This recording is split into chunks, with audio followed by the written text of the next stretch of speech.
सर्वदुःखानां कौन्तेय तितिक्षस्व चिन्तारहितम्।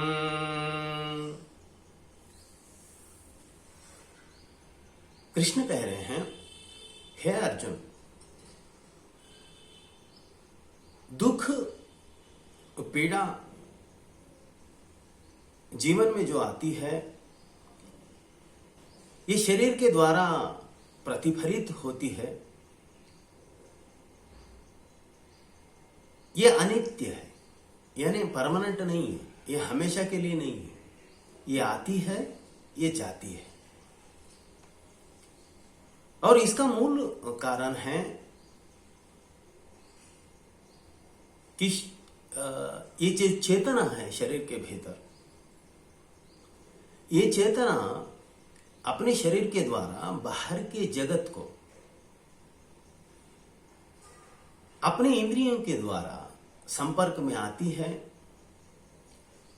तो इसी तरह का कंपन होता है। और ये कंपन कभी सुखमय होता है, कभी दुखमय होता है।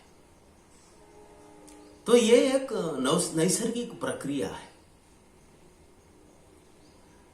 इसे तुझे स्वीकार करना होगा, सहन करना होगा। कैसे? चिंतारहितम, बिना एंजाइटी के, बिना चिंता के। लेकिन कृष्ण के लिए कहना आसान है, बिना चिंता के इसको स्वीकार करो। जिस पर बीतती है उसे पता है क्या होता है। कोई भी हेल्थ इश्यू, कोई भी हेल्थ प्रॉब्लम हम बिना चिंता के, बिना एंजाइटी के कैसा रिसीव कर सकते हैं? हम तो बिना किसी प्रॉब्लम के एंजाइटी में रहते हैं, चिंता में रहते हैं। फिर जब प्रॉब्लम आ जाए, उसको कृष्ण कह रहे हैं बिना चिंता के, विदाउट एंजाइटी उसको एक्सेप्ट करो।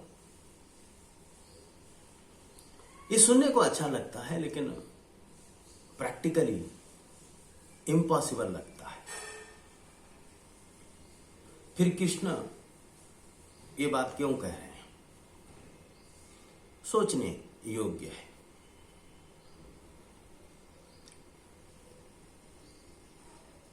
कृष्ण कहते हैं, एंजाइटी प्रेजेंट का हिस्सा नहीं है। चिंता ये वर्तमान का हिस्सा नहीं है, इसलिए ये बीमारी का भी हिस्सा नहीं है। हमारे भीतर जो भी हेल्थ इश्यूज हो रहे हैं वो प्रेजेंट है, वर्तमान है। और चिंता वर्तमान का हिस्सा नहीं है, इसलिए वो हेल्थ इश्यूज का हिस्सा नहीं है। फिर ये आई कहां से? कृष्ण कहते हैं, हमारा जो चित्त है वो हमारे वृत्तियों से चलता है। चित्त की वृत्तियां बनती है हमारे संस्कार से, हमारे कंडीशनिंग से, और ये बहती है हमारे स्मृति से, मेमोरी से। तो हमारा जो माइंड चलता है वो हमारे मेमोरी से चलता है। वर्तमान की हकीकत से हमारी बुद्धि नहीं चलती। माइंड में क्या है? अतीत की चिंता है, जो हमारा अनुभव है, जिसको हमने जाना है, उसकी चिंता है, या तो फिर भविष्य की कल्पना है। कृष्ण कहते हैं, ये जो चिंता हम करते हैं वो या तो अतीत की जो हमारे विचार हैं उससे जुड़ी है, या फिर भविष्य के कल्पना से जुड़ी है। उदाहरण के तौर पर अब हमको हमारे शरीर में जो भी पीड़ा होती है, जो भी सिम्टम्स आते हैं, हम उसको इंटरप्रेट करते हैं, हम उसको समझने लगते हैं। लेकिन हमारी ये समझ कहाँ से आती है? इतिहास से, हमारे मेमोरी से। हमारी मेमोरी कहाँ से बनी? हमने सुना है, हमने देखा है, हम सोशल वेबसाइट्स पर देखते हैं, यूट्यूब चैनल्स में देखते हैं, लोगों से कहते हुए सुनते हैं। रोज हमारी जो जिंदगी है उससे जो हम इंफॉर्मेशन गैदर करते हैं, उस इंफॉर्मेशन के द्वारा हमारे भीतर जो भी घट रहा है उसको हम इंटरप्रेट करते हैं, उसको हम समझते हैं।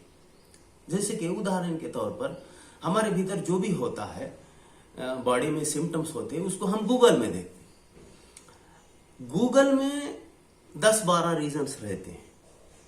उस 10-12 रीजन में कैंसर का एक रीजन रहता है। तो हमारा मन उस कैंसर को ही पिकअप करता है, दूसरे सभी रीजन्स रहते हैं उसको पिकअप नहीं करता। हमारा मन कहता है वो यही होगा। फिर हम दोस्तों से, रिश्तेदारों से, न्यूज से सुनते हैं कि इस प्रकार के लक्षण से ये मृत्यु हुआ है, इस प्रकार लक्षण से यही बीमारी हुई है, इस प्रकार लक्षण से इसका कोई इलाज नहीं है, इस प्रकार के लक्षण यानी ये फलानी बीमारी है। तो हमारे मन में यही बैठा हुआ है नेगेटिव। तो जब भी हमारे भीतर, शरीर के भीतर जो भी कंपन होती है, जो भी सिम्टम्स आते हैं, वो हम इस समझ से जोड़ देते हैं। और जैसे ही हम इस समझ से जोड़ देते हैं तो फिर हमारे भीतर कल्पना का जो चक्र है वो चक्र घूमना शुरू हो जाता है।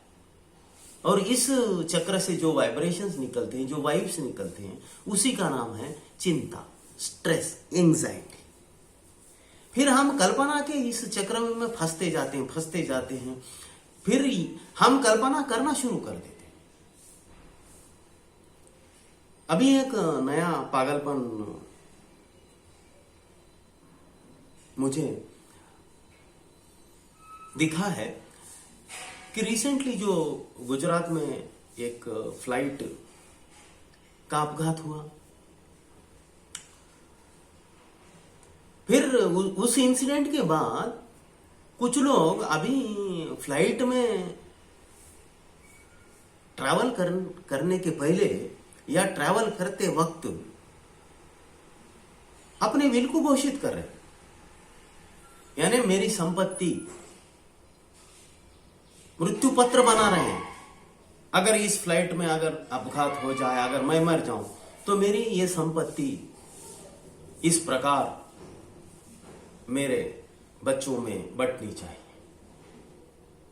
यानी जो अपघात हुआ है गुजरात में विमान दुर्घटना का, उससे प्रेरित ये चित्त जब खुद फ्लाइट में जा रहा है तो अभी ये कल्पना कर रहा है। अभी इस एंजाइटी का कोई इलाज नहीं है, इस चिंता का कोई इलाज नहीं है। कृष्ण कहते हैं यही कारण है चिंता का। तो जब हम हेल्थ इश्यूज को चिंता से स्वीकार करते हैं, एंजाइटी के साथ स्वीकार करते हैं, तो फिर उसकी जो हकीकत है अब उससे हम दूर हो जाते हैं। अब हकीकत में वो हेल्थ इश्यू तो छोटा रहता, लेकिन हम उसको अपनी चिंता से, अपने मन की रुग्णता से उसको मल्टीफोल्ड कर देते, उसको सीरियस कर देते। जब हम उसका उपचार करने के लिए डॉक्टर के पास जाते हैं, वो हेल्थ इश्यूज तो ठीक हो जाता है, लेकिन उसकी चिंता से जो डैमेज हुआ, उस डैमेज को फिर रिकवर नहीं किया जा सकता।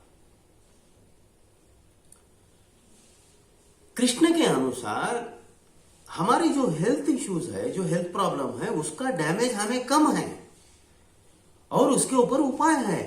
शरीर उतना ही जूझता है उसको ठीक करने के लिए हमसे ज्यादा।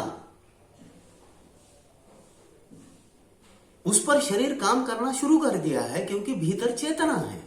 उस चेतना को जीना है, उस शरीर में रहना है। तो हमारी चेतना हमसे पहले जागृत हो गई, उस पर काम करना शुरू कर दिया है। लेकिन इधर हमारा ध्यान नहीं है, हम चिंता से उसको मैनिफोल्ड कर रहे हैं। इससे चेतना उस हेल्थ इश्यूज पर जो काम कर रहे हैं उसमें बाधा होती है। इसलिए कृष्ण कहते हैं ये जो अनित्य है अर्जुन, बीमारियों का स्वभाव अनित्य, परमानेंट नहीं है, इस पर चेतना काम कर रही है, यानी मैं काम कर रहा हूं, कृष्ण चेतना इस पर काम कर रही है। तू इसकी चिंता छोड़, इसलिए तू इसे बिना चिंता के स्वीकार कर। अगले पड़ाव में हम देखेंगे कि अगला स्टेप कृष्ण क्या कहते हैं। आज इतना है। नमस्कार।